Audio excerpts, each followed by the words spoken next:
What's going on, everybody? This is Axis What's Alive up? here with Crypto Sloth. We're here this evening, morning, wherever you are in the world, on this recorded video to give you guys a quick little update on market making in the Hex ecosystem. So without further Yep. ado, I'm going to bring up the chart here and we're going to go through a quick little snapshot of the liquidity pools and how those liquidity pools look on the chart. And then we're going to show off the interface of what it looks like when you're setting a position. Yep. Glad to be here, man. Important topic. Yeah, I know a lot of people on Twitter have been asking. I made this call to action on Twitter recently. Hey, we should be putting our liquidity out a little bit, closer to 7 to 20 cents, not have it behind us so that, you could make money selling Hex and you could also Yep. entice people to buy it at higher prices. So I know that Yep. that got a lot of traction and I'm pretty excited about that. And so we wanted to help you guys kind of wrap your minds around that a little bit. We've had a lot of questions.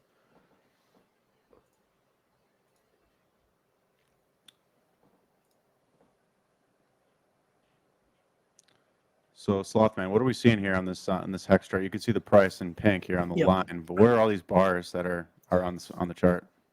Yeah, man. So Hex USDC chart, and like you said, the line is the price of the coin, but that histogram that you're seeing is the liquidity setup of the USDC 0.3% pool. I'll explain what that means in a minute, but essentially, what that chart is showing you is the amount of tradable coins that exist on the market. So, the larger the bands, the more coins there are. The smaller the bands, the less coins there are. And you see that price is in this range of relatively large candles or relatively large bars, meaning that there are a decent amount of coins being traded in this range. So because this is the Hex USDC pair, the chart is showing Hex and USDC being put together in a pool of liquidity for people to trade with. And that's the basics of what we're seeing right now. Mm-hmm.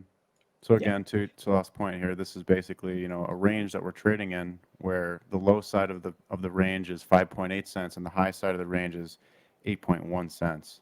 Yep. And this is important because if you're going to want to sell your coins on market or buy coins on market, you're going to want to figure out where you want to set liquidity at. And you can see here that behind this 5.8 cent line, there's this gap where you can see effectively there's no coins between 5.4 cents and 5.8 cents. So the market is actually this can't decide, where do we want to provide liquidity? Like obviously there's two types of thinking here, right? There's like the Yep. upper bound and there's the lower bound. The lower bound has a lot more liquidity sat in it, meaning there's a lot of users that want to trade this coin at a discount, whether they want to come in with a lot of economic energy or Mm-hmm. they want people to dump into their economic energy so they can make more trading fees and or accumulate more Hex at a cheaper price. Whereas you have the actual optimal trading range here where you have less liquidity, but it's a band where most of the trading activity has been playing out because the market sentiment is so bullish right now. And so Yep. you're seeing these shorter term guys move their liquidity farther and farther up each time the price comes up to test these higher bands. Yep.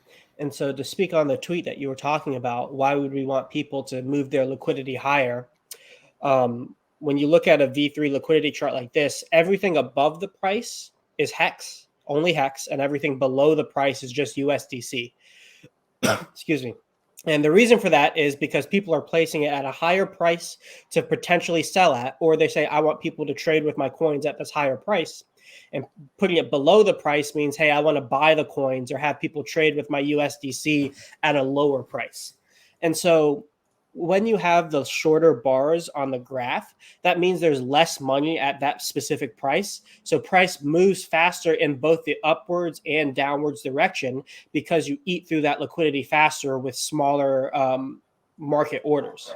So $10,000 in the range that we're in would move price less than if we were above the 8.1 cents and in those bars that are about half as much as the ones that the white rectangle is right now. Exactly. Yeah. And so the reason why presumably we would want people to provide liquidity in the higher ranges above 8.1 cents, and why we've seen a lot of resistance at the 7.5 range is because there aren't a lot of Hex coins on the market available for large players to buy. They can't accumulate a significant enough number of coins without moving the price against themselves so drastically that they're just losing out on money every time they execute an order.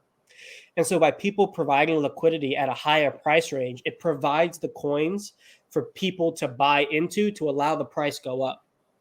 A lot of times we associate low liquidity with price go up because there's less supply. Like from a supply demand perspective, the general heuristic is that low supply, high demand equals price go up. However, if the supply is so low, there are no coins to actually buy, then no demand can actually enter the market. Implicit to the idea of buying is there's another person at the end selling. So if there's nobody to sell us coins between 8 and 10 cents, the price will never go to 10 cents because you can't push the liquidity up into that range because nobody wants to incur the slippage to get up there. And this is kind of generally why, we're looking for some kind of liquidity shift where people are moving their coins into higher ranges as a signal that price wants to move up. But until that happens, we're going to be sitting in this range and have the potential to go lower into those really thick liquidity bands until we get that higher liquidity.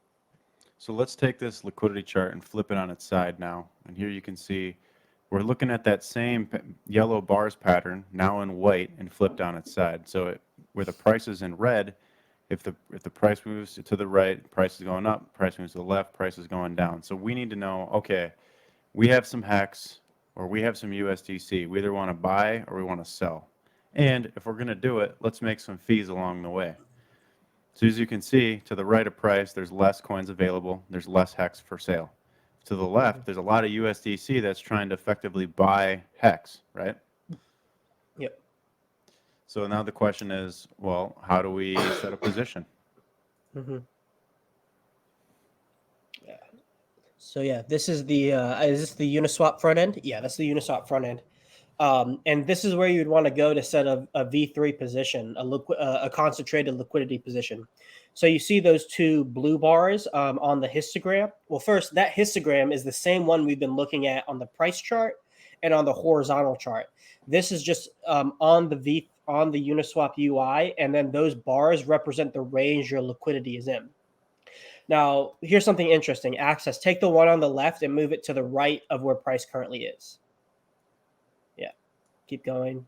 Yep. Now, if you notice, it changed. Before you could provide USDC liquidity, but now it says the market price is outside your specific price range, single side asset deposit only. So you're depositing HEX coins into the V3 liquidity pool. Specifically, I believe this is the 0.3% fee tier pool. And you're not earning fees at this time because the price is not within the range that you set. But because the price isn't in the range you set, you can provide 100% HEX on that side, wait for price to be bought into that range. Then you're going to be earning fees and trading your HEX into USD as people buy your coins and give you that USDC. And the same works in the opposite direction. So if you pull the bands completely to the left, you'll notice that the HEX thing will go away, and now you only have USDC. So this is called bid side liquidity, and then ask side liquidity, right? I always get the two mixed up, but it's buy side, sell side. So it's buy side liquidity. Yep. When you're to the right, when price goes up on HEX, that's ask side because you're asking. You're asking for a price. You're asking. You're asking for a price. Mm-hmm. And then you're asking for a price to sell, and then below you're putting a bid for a lower price. Yeah. Mm-hmm. Mm-hmm. So if you wanted to play both sides of the trade, you might put one of these bars slightly below price and one of these bars slightly above price. That way you can split the difference and you could make money on either way and then pull the position later and still be sitting on some USDC and some HEX. If your goal is to sell HEX, right, you'd keep your bands out here. And I don't know if you want to go into depth on concentrated liquidity versus ranging it, or if we want to save that for later on, or. Yeah. So I'll give a brief overview of it. So first, let's talk about impermanent loss. And impermanent loss is the difference between the value of the coins that you have once the price moves within your range, as it's moving within your range, or outside of your range, versus what you would have had if you just held your coins. Now, when you're providing a liquidity position, what you're doing is allowing other people to trade with your coins. You're taking either side of the trade. So if somebody wants to buy Hex, you're giving them your Hex, they're giving you USDC. If someone wants to sell Hex, you're giving them USDC, and then they're giving you their Hex.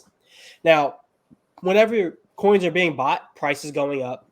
Whenever coins are being sold, price is going down. So because you're always on the opposite side of the trade, you get the bad deal of the trade wherever the net momentum is. And so if price is going up and you go outside of those blue bars, you're 100% in USDC. So the difference between the amount of USDC you have and the price of Hex is relative to how much Hex you had before you started your position is your impermanent loss. But as Axis was saying, you can use that to your advantage if your plan was to sell in a certain range. So you wanted that USDC in the first place. You set it at the range you want to sell. You let it run through all your liquidity, pull it, and now you have the USDC coins that you wanted without hurting the market and doing market selling. And in fact, by providing a service to the market, which you're earning fees to do. And so let's see, where was I going with that? I think that answered the question, right? Yeah, definitely. Yep. Yeah. You can And make these so bands as wide or as small as you that's what want. it was. If you want out quickly, you can squeeze these bands down really small.